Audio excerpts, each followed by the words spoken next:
Bonjour à tous, merci d'être fidèles à Place au Sport, l'occasion de découvrir ou de redécouvrir un sport et son dirigeant. Et aujourd'hui, on s'intéresse au tir à l'arc avec le président de la fédération qui est avec nous, Philippe Bouclet. Bonjour.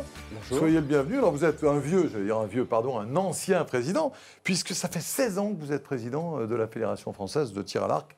Depuis 2000, donc. Tout à fait. Et lorsqu'on a préparé cette émission, la première chose qu'on a découverte, c'est que vous aviez décidé de ne pas vous représenter en 2017. Alors, c'est évidemment ma première question, avant de s'intéresser au tir à l'arc, avant de s'intéresser à vous, de savoir pourquoi. Alors, on a d'autres exemples, je ne citerai pas de nom de président qui rempile et rempile encore. Vous avez décidé de ne pas remplir en 2017, alors que dans le monde du tir à l'arc, on a plutôt tendance à vous pousser et à vous dire, allez, encore un. C'est un peu ça. Effectivement, on me donne envie de continuer, mais ma décision est irrévocable. J'ai dit que j'arrêtais. 4 mandats, je pense que c'est bien pour pouvoir développer ses idées, mettre en place un certain nombre de choses. Puis la deuxième chose, 63 ans, donc vous disiez ancien, mais bon, ouais, on commence, ans, voilà, ça va. Oh. On a encore le temps, ouais, mais ouais. voilà, un peu envie de vivre autre chose. Parce que c'est prenant d'être président d'une fédération. Alors vous allez m'expliquer, c'est une belle occasion. Comment, lorsqu'on est comme vous, vous êtes proche de ce sport, vous êtes pratiquant, vous êtes licencié depuis 1974, vous avez des titres de champion de Picardie, vous avez, on va dire, une carrière de base, entre guillemets, régionale, ça se passe bien. Mais comment passe-t-on de cette carrière de passionné, régional, à président de fédé? On rentre comment? Qu'est-ce qui fait qu'un jour on se dit, tiens, plutôt que d'être entraîneur ou le dimanche d'aller à la campagne, je vais aller dans des bureaux souvent pour prendre des décisions? Bon, c'est un concours de circonstances. Donc je suis licencié en Picardie, et donc la Picardie, c'est un peu l'histoire du tir à l'arc. C'est historique, le pays d'arc, comme on dit. Et en fait, j'étais dans l'équipe de l'ancien président de la fédération, M. de Massary, qui a été président 28 ans. Et donc, on fait dans la longévité chez les tireurs. Oui, chez les archers, et déjà les anciens présidents avaient fait quelques mandats. Donc, il m'a demandé si je voulais rentrer dans l'équipe. Et c'est vrai que ça ne m'empêchait pas de continuer à tirer et pratiquer mon sport. Donc, j'ai participé au comité directeur depuis 1984. Vous voyez, ça fait plus de 30 ans. Donc, j'ai usé un peu mes pantalons d'entraîneur plutôt que d'entraîneur sur les chaises du comité directeur, des commissions que j'ai fréquentées. Et puis, ce qui a fait que, de fil en aiguille, quand il a fallu que quand M. de Massary a décidé d'arrêter, les choses se sont présentées comme ça. J'avais été secrétaire général, j'étais président de la commission sportive. Ça s'est fait assez naturellement, mais au départ, il n'y a rien qui me poussait à être président de fédération. Alors, on voit qu'il y a quand même une certaine sérénité dans votre fédération, il n'y a pas de clash. Est-ce que pour vous, pour votre succession, ça va se passer de la même manière? Est-ce que vous avez désigné votre successeur? Est-ce qu'il est évident? Alors, je n'ai pas désigné mon successeur. On s'est mis d'accord au sein de l'équipe actuelle, justement, de trouver quelqu'un qui pourrait continuer la politique que nous avons mis en place, parce que nous pensons, à l'heure actuelle, que c'est celle-ci qui est la meilleure pour le tir à l'arc. Je pense que les résultats le montrent, le développement, tout ça, on va en parler, mais tout ça montre qu'on ne se trompe pas. Et donc, effectivement, on a choisi ensemble quelqu'un que j'aimerais bien me succède. Et alors, il y a forcément le passage par l'Assemblée générale et le vote, mais on a un scrutin de liste et je ne suis pas sûr qu'il y ait une deuxième liste. Donc, ça c'est bien. Voilà. On connaîtra, vous pouvez nous donner le nom du futur président? Oui, c'est mon secrétaire général actuel, M. Jean-Michel Clerbois, qui est sur la Ligue de Bretagne, mais qui est un ancien Picard. Ah, très bien, ça explique. Un ancien Picard, qui est Picard. C'est un peu les Picards. Alors, vous parliez de bilan, puisque lorsqu'on s'arrête après donc 17 ans, ça fera 17 ans, il y a un bilan évidemment qui se crée. Alors, au lendemain, alors que là, on voit une très belle manifestation que vous aviez organisée, on en reparlera, du côté du Trocadéro. Voyez un peu votre bilan en chiffres. Vous êtes venu évidemment avec Laurence Frère, votre directrice de la communication, qu'on connaît depuis des dizaines d'années dès qu'on parle de tir à l'arc. Et il y a des chiffres. Alors ces chiffres, ils sont là.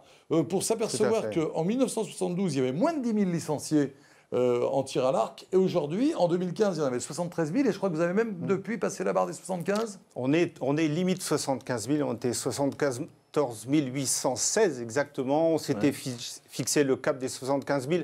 On l'a quand même loupé de très très peu. Mais je crois qu'avec les résultats que nous avons eus et l'exposition qu'on a eue grâce au jeu, je pense que là, on va la franchir. L'effet de jeu est important. Parce qu'on va quand même rappeler que dans les 16 ans de votre mandat, il y avait eu Pékin, donc en 2008, avec une médaille par équipe pour les filles, on s'en souvient. Oui. Et puis là, vous avez été parmi les grandes satisfactions des Jeux Olympiques de Rio, puisque Jean-Charles Valadon a remporté le concours masculin à Rio.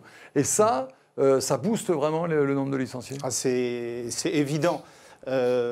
Si on pouvait revoir on voit bien à travers le diagramme, c'est qu'à chaque année post-olympique, il y a un bond. Et oui, 92, 96, voilà. Ça montre il y a vraiment un effet boost, un effet JO qui fait que on va forcément, à mon avis, passer, nous l'espérons, les 80 000 cette année. Alors, on a vu aussi la répartition homme-femme. J'aimerais que vous m'expliquiez pourquoi le tir à l'arc reste un sport particulièrement masculin. C'est quoi, c'est historique? Ah oui, je pense d'abord. Les archers du roi étaient des hommes? C'est une arme. Donc il y a déjà toujours un peu cette appréhension et le fait que ça s'adresse peut-être plus particulièrement à ces messieurs. Et donc c'est quelque chose qu'on essaye d'inverser. Quand je suis arrivé, on était 23% de femmes et depuis, on a un certain nombre d'actions qui fait que, et je pense que cette année, en fin d'année, on est 29%. Donc on pense passer les 30%. C'est un objectif. Après, ça me semble difficile. Alors les présentations sont faites. On sait quand même que les présidents de fédération sont généralement des gens discrets, surtout pour des sports comme les vôtres. Ce sont les champions qui sont plutôt mis en avant. Donc on aime bien connaître un peu mieux ces présidents. D'abord, vous, votre relation au sport, elle naît comment? Comment se fait-il que vous êtes sportif? Est-ce que vous êtes d'une famille de sportifs? Est-ce que vous vous déplaciez avec vos parents pour voir des manifestations sportives? Quelle était votre enfance? Comment on arrive président de Fédé? Quel est l'ADN? Il faut aimer le sport, forcément. Donc j'ai toujours été sportif. J'avais un papa qui était très sportif, qui adorait le vélo, qui était aimait du vélo dans mon nord natal, c'était pas forcément évident, donc il s'est mis un peu au football. Et puis dans le village où j'habitais, il n'y avait pas de vélo et c'était le football forcément. Donc j'ai commencé par le football, mais très jeune. Et puis j'ai toujours aimé le sport, j'ai toujours eu envie de faire du sport. Et donc il y a eu depuis tout jeune, j'ai fait du sport. Vous avez eu des grosses satisfactions en tant que pratiquant de tir à l'arc? Vous avez des beaux souvenirs En tant que pratiquant de tir à l'arc, oui, forcément, on en a, forcément. Bon, à l'époque, je tirais assez bien, j'étais à la limite des équipes de France, même si j'ai eu des titres régionaux dans les disciplines. Donc j'ai établi à l'époque un record qui était un record assez haut, puisque c'était mon record personnel. J'ai établi un record personnel qui était le 3e score français de l'époque. Voilà, donc c'est... Et ça se passe à un moment donné où il y a un état de grâce ou quoi? Oui, forcément, il y avait un peu un état de grâce que j'ai pas forcément dominé complètement, parce que quand on repense à ce qu'on a fait, on se dit, tiens, il en manque un peu là, un peu là, un peu là. Et j'aurais pu établir le record de France à ce moment-là. Et après, si, j'ai pas fait aussi bien, mais j'ai quand même poursuivi quelques années. Et puis après, les enfants, le travail, la fédération ont fait que j'ai un peu moins... Parlez-moi un peu du tir à l'arc, parce que ça reste un sport assez méconnu, enfin connu à la télévision, on voit ce qu'est le tir à l'arc, mais est-ce que c'est seulement un effort d'adresse et de concentration? Comment on peut définir? Parce que le tir classique, c'est pas pareil, tout le monde a tenu dans ses bras une arme. Et là, c'est assez particulier. D'abord, l'arc est totalement différent de celui qu'on utilise lorsqu'on est jeune et qu'on prend un arc et des flèches. Alors, c'est difficile à expliquer. Je veux dire, on a comment on en arrive à ce niveau-là et de passer d'une pratique ludique à une pratique comme Valadon, comme Valadon. Alors, il n'y a pas de qualité particulière. Il y a forcément de plus en plus sur le haut niveau, il faut des qualité aussi athlétique. C'est un peu ce que j'allais vous demander. C'est pas simplement de la concentration, de la précision. Non. Il faut avoir une condition athlétique. Il faut aussi avoir une condition. Alors, en gros, on a mesuré un petit peu ce que représentait l'effort du tir à l'arc sur une journée. À la fin de la journée, on développe plus qu'un haltérophile sur une compétition. C'est bien sur une compétition. Sur l'arc, il y a 20 kilos. Donc, vous êtes en tension pendant 20 kilos. Vous le tenez entre 10 et 15 secondes. Il y a un certain nombre de flèches. Qui fait que, voilà... on peut être battu sur la fatigue, sur le manque de tonus musculaire. De plus en plus. Et donc, un des grands axes de travail qu'on a eu, c'est de forcer nos compétiteurs français à tirer régulièrement et à manger de la flèche, à faire de la répétition. Est-ce que c'est l'entraînement autrement ? Qu'est-ce qu'il faut ? Il faut avoir de la caisse, si j'ose dire, il faut être solide. Il y a du foncier, forcément. Ouais. Donc, il y a toute une préparation hivernale sur le foncier. Et puis après, c'est aussi la répétition du geste. Tous les athlètes de haut niveau le disent, la répétition du geste. Donc, en fait, le but du jeu, c'est de faire 144 fois la même chose. On peut faire quelque chose de très beau ou de très vilain à l'œil, mais l'essentiel, c'est de le refaire 144 fois. Donc, il y a forcément une répétition qui est nécessaire. Donc, un apprentissage, une En un mot, qu'est-ce qu'il a de plus que les autres ? Comment ? Qu'est-ce qu'il a de plus que les autres ? Valadon, qu'est-ce qui fait qu'il va nous chercher une médaille olympique ? C'est quoi ? C'est le mental pour être là au jour ? Le mental. Je crois que Jean-Charles a 4 ou 5 mois avant les Jeux, quand on a décroché notre quota par équipe, a changé de statut, a compris que, voilà. Et comme il le disait, je ne vais pas à Rio pour faire de la figuration, je vais gagner une médaille. Et il s'est donné les moyens... physiquement, techniquement, mais aussi mentalement, d'avoir cette médaille. Voilà, médaille d'argent, très peu de choses pour faire la médaille d'or. Mais en face de lui, il a en fait un grand champion qui est connu sur la place et qui était le numéro 1 mondial à l'époque. Même si ce n'est pas lui qui a battu le record du monde sur la compétition.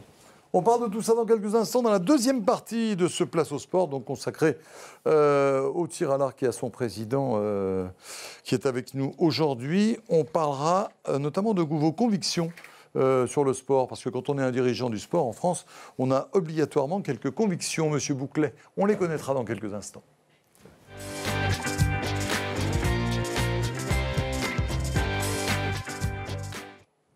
Deuxième partie de cette émission, Place au Sport. Donc on va s'intéresser à vos convictions. Avant de parler des convictions, j'aimerais savoir quand même quels sont les champions. Par exemple, quand vous étiez jeune, plus jeune, est-ce que vous aviez une idole ou des idoles ? Quel type de champion vous marquait ? Ah oui, j'ai forcément eu des idoles.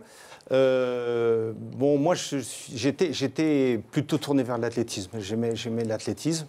Voilà, donc c'était difficile d'en faire là où j'étais. J'ai fait du football. Après, j'ai fait du tir à l'arc, mais vraiment, mes idoles sont dans l'athlétisme. Je pense que quelqu'un qui m'a marqué, c'est un personnage comme Michel Jazzy. Je disais aussi Alain Mimoun.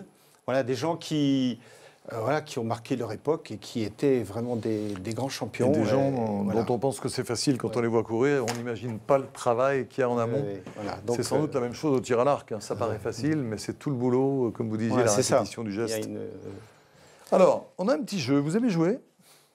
Ah, toujours, oui. Alors, j'aime bien gagner. Ah ben, non, là, on ne gagne rien. Non, c'est un jeu d'imagination. Je vais vous demander un effort d'imagination assez important. Vous êtes, dans quelques secondes, président de la République. Et donc, je vous propose de répondre à un questionnaire que je vais appeler « Moi, président ». Alors, moi, président, et vous me dites à chaque fois si vous êtes d'accord, et pourquoi, ou si vous n'êtes pas d'accord, et pourquoi. Moi, président, j'interdirais les signes religieux sur les terrains de sport. Ah, je suis d'accord pour moi. Et on a fait ce qu'il fallait au niveau de la Fédération française du tir à l'arc pour éviter ce signe distinctif. Voilà, le sport est égalitaire, le sport est humaniste et tout. Et donc, pour nous, il nous semble important de pratiquer tous à égalité. Et voilà. Donc ça me paraît quelque chose qui me semble important. Est-ce qu'au niveau international, votre fédération a eu des cas à régler ou est-ce que dans le tir à l'arc, on n'a pas de problème? En fait, elle a réglé le cas de façon inverse. C'est-à-dire qu'elle a permis aux athlètes de porter le voile sur la compétition. Et on a même vu aux Jeux de Rio, un entraîneur qui était une femme, qui était sur le terrain et qui était elle aussi voilée. Ça vous déplaît? Quelque part, ça me gêne dans ma vision humaniste et universelle du sport. Moi, président, j'obligerais les sportifs à chanter la Marseillaise. Ah oui, aussi. Ouais. Obligation, peut-être pas. Je pense que faut mieux la chanter et l'entonner tout doucement plutôt que de la chanter faux comme font certains hommes politiques. Mais en fait, j'aimerais qu'on montre de la conviction quand le drapeau monte et que... voilà. Donc, l'obligation, ça me gêne un peu, mais j'aimerais faire comprendre aux athlètes que c'est aussi un signe, montrer qu'on est fier d'appartenir à un pays. C'est le cas pour l'équipe de France de tir à l'arc? C'est en tout cas le cas pour moi. Bonne réponse. C'est très politique. Moi, président, je militerai pour les JO 2024 à Paris. Ah ben, j'ai le PID, ça. Donc, et puis, tout à l'heure, nous allons rencontrer la Fédération internationale avec Paris 2024 pour voir l'emplacement des Jeux. Alors, justement, dites-nous, ça se passera où? Ça se passera. Je ne dis pas ça se passerait, hein. Je dis ça se passera où? Oui, j'ai dit aussi ça se passera sur l'esplanade des Invalides. Donc on aura le dôme dans le dos et on fera face aux Chevaux de Marly et au Grand Palais. Ça va. Donc une vraie belle image de Paris. Voilà, donc je suis un fervent militant depuis le début, même quand au début il y avait quelques atermoiements au niveau du CNO de dire il ne faut pas repartir. J'étais même sachant qu'il y aurait les Américains, j'étais pour qu'on parte. Moi, président, je favoriserai le développement du sport à l'école. Forcément, parce que... Ça, ils le disent tous, mais il n'y en a pas beaucoup qui le font. Oui, c'est ça, mais parce que c'est une vraie école de vie. Pour moi, j'ai appris à vivre avec d'autres, à partager des valeurs à travers le sport. Et je pense que c'est la vraie école, c'est une vraie école de vie, et donc, à mon avis, ça me paraît indispensable. Et ensuite, en termes de santé, je pense qu'on travaille un peu là-dessus. C'est aussi tellement évident que... Tir à l'arc, il n'y a pas beaucoup de place dans les écoles? Oui, mais on peut imaginer, comme font certains sports, de se déplacer vers les lieux de tir à l'arc. Et c'est un moment, un axe de développement pour le tir à l'arc, ça a été d'inviter les écoles dans les lieux de pratique du tir à l'arc. Et ça marche assez bien. Ça plaît bien, en tout cas, aux profs et aux instituts. Moi, président, je ferai diffuser du tir à l'arc en prime time à la télévision. Oui, je ne vais pas vous dire non. D'autant plus que à chaque fois qu'on rencontre quelqu'un et que des gens ont l'occasion de voir ces images, ils disent que ce sont de belles images. C'est un sport télégénique, c'est un sport facile à comprendre, lisible, où il y a des renversements de situation, des vrais scénarios. C'est court, je trouve même moi un peu trop court, et de temps en temps ça laisse un peu la place non pas au hasard, parce qu'il n'y a pas de hasard quand on gagne, mais à des bouleversements dans les classements initiaux. Vous seriez favorable à un changement de règlement? Ah non, pas du tout. Alors pourquoi vous trouvez ça trop court? Je ne comprends pas. Parce que ça peut, en 3 volets, on peut être... On peut être sorti très rapidement sans avoir le temps de réagir. Voilà, donc avant on tirait un peu plus de flèches. Non, j'ai fait partie, je suis à la Fédération internationale, au comité directeur de la Fédération internationale, donc j'ai milité pour ce changement, j'ai milité pour que ça soit rapide, télévisuel, et puis télégénique, et puis facile à filmer aussi, parce que maintenant les duels, c'est aussi ça. On termine cette deuxième partie avec des images qui nous rappellent justement une belle organisation au Trocadéro. Alors vous aviez organisé, vous me l'avez dit tout à l'heure, cette compétition parce que ça faisait partie du projet Paris 2012 qui a été battu par Londres. Et vous vous êtes dit, je vais quand même leur montrer que ça aurait été formidable. Le faire. Voilà. J'espère que vous le montrerez aux Invalides où vous serez invité comme président d'honneur à ce moment-là. J'espère. De la Fédération de tir à l'arc. Il nous reste une petite partie à vivre ensemble. On va parler de vos rêves. On a le droit de rêver quand on est président de Fédé, non ? À tout de suite.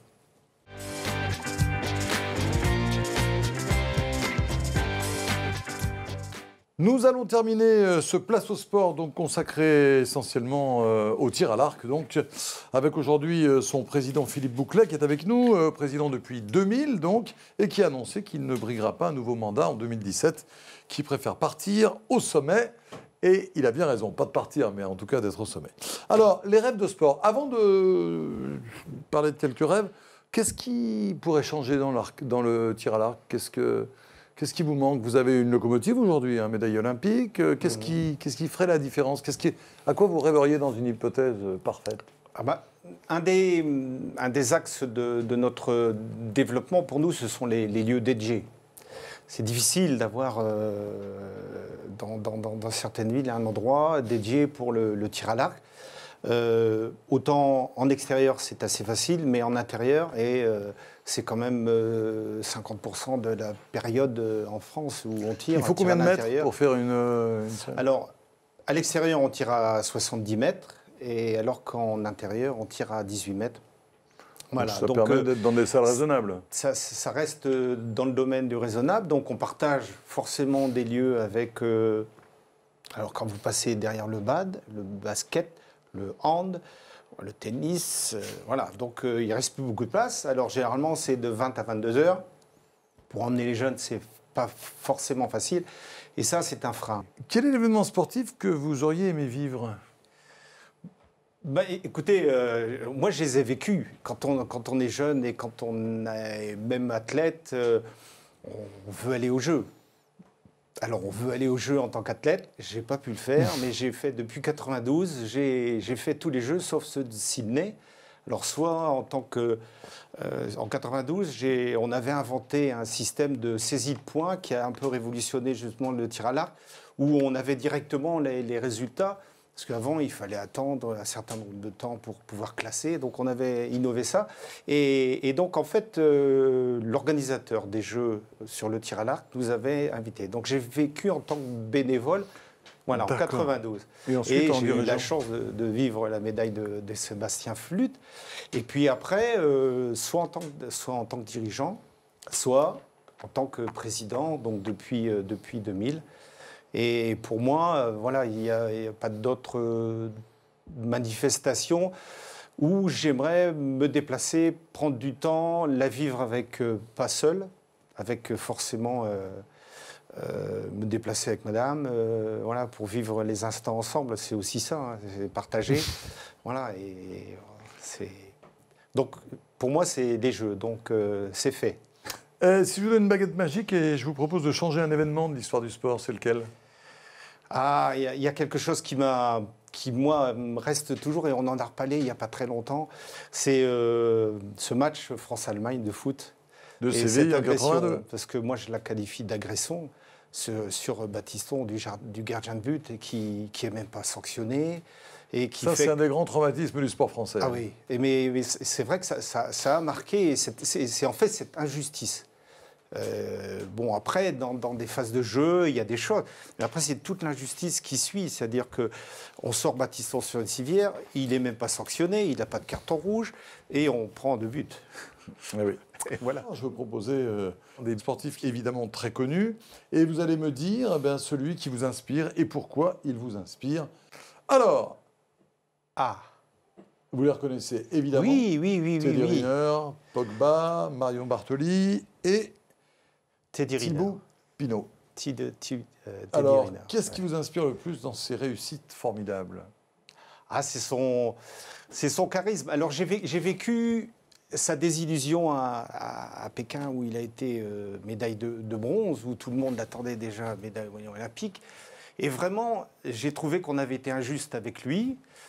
Et il a su rebondir, et il a su montrer que c'était lui le chef, et que Vraiment, il a... Et puis alors, je l'ai trouvé exceptionnel dans le soutien de Paris 2024. C'est vraiment un bel athlète. Alors là, c'est nous qui avions la main en vous proposant des noms. Et vous, on vous a donné la main avant cette émission. Steve Picard vous a dit, choisissez vos 5 sportifs. Et vous allez me les commenter rapidement pour conclure. Ah, c'est le plus bel athlète. Je veux dire, je suis un amoureux de l'athlétisme. Et voilà, donc j'ai souffert de ne pas pouvoir en faire quand j'étais jeune. Et donc, en fait, pour moi, c'est l'archétype de l'athlète. Numéro 1, voilà. Carl Lewis. Numéro 2 ? Voilà, alors lui, pas forcément pour son sport. Je pense que tous ceux qui sont derrière, c'est plutôt des hommes, des aventures, des vies. Et moi, j'aime bien Tony Parker parce qu'il rend au basket ce que le basket lui a donné. Et je pense qu'il y a des athlètes qui pourraient le faire, et lui, il l'a fait. Donc voilà, il s'est impliqué dans sa fédération, il s'est impliqué, voilà. Donc... ça rejoint Carl Lewis. C'est vraiment un bel athlète. Et je l'ai suivi un petit peu à un moment où il était vraiment dans le doute. Et je me souviens de comment il s'en est sorti pour pouvoir se sélectionner pour les Jeux. Et en fait, quand il a eu sa médaille, et quand j'ai suivi toutes ces étapes, toutes ces épreuves, et j'étais vraiment très, très heureux. Un des plus beaux sports qui existe, évidemment, le DK. Oui. Ah, Chris Evert, il y a longtemps. Alors je me suis dit, mais au début, j'avais pas mis d'athlète féminine. Et donc je me suis dit, c'est quand même un peu dommage. Et j'ai cherché quelqu'un qui pour moi, avait marqué son sport et qui a fait aimer son sport au niveau de féminin et connaître aussi son sport au niveau féminin. Je pense que c'est aussi elle. On reste dans l'athlétisme pour la dernière personne. Oui. C'est un personnage, c'est le moins qu'on puisse dire. C'est Johan Diniz qui nous a encore surpris à Rio. Extraordinaire, cet homme. C'est vraiment... Ce sont des gens, comme je dis, qui ont une histoire et qui a tout gagné dans les championnats du monde, dans les championnats d'Europe, et n'a jamais pu concrétiser au niveau des Jeux olympiques. Et c'est quelqu'un de très simple. Et un jour, j'ai eu l'occasion de le rencontrer on attendait un avion pour aller à Almere. Et en fait, il était avec nous dans la salle d'attente.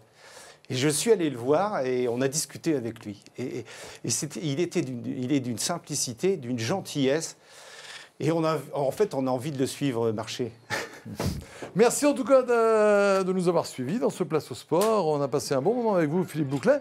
On vous souhaite plein de bonnes choses après ce mandat qui se terminera en 2017, après 17 ans de présidence de la Fédération française de tir à l'arc. Merci, et puis merci à vous de votre fidélité à Place au Sport. Un nouveau rendez-vous la semaine prochaine, bien sûr.